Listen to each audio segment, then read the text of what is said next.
Dårlig formulering. I denne video vil vi komme ind på dårlig formulering og komme eksempler på dårlig formulering. Præsentation. Dette er en PowerPoint omkring dårlig formulering.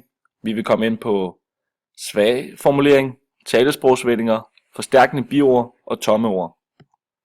Svag formulering. Et eksempel kan være, det resulterer i, at han gør mange ting. Ting er meget upræcist. Man skal være mere præcis i sin formulering og ikke bruge et upræcist stedord. Stedord er nogle ord, vi bruger rigtig meget. Stedord står i stedet for andre ord og henviser til vores ord. Eksempler kan være den, det, de, jeg, du, hans og hendes. Talesprogsvendinger. Et eksempel kunne være, at journalisten snakker om politikernes forslag. Snakker er en talesprogsvending, og snakker kan så erstattes af beskriver, hvilket gør, at det ikke virker som talesprog. Man kan fx også bruge andre, som beretter og redegør. Man skal bruge formelt sprog eller sagligt sprog. Forstærkende biord. Forstærkende biord kunne fx være totalt, fantastisk, mega, temmelig, helt vilde.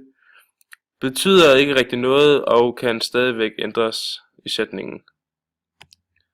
Tomme ord. Eksempler på tomme ord.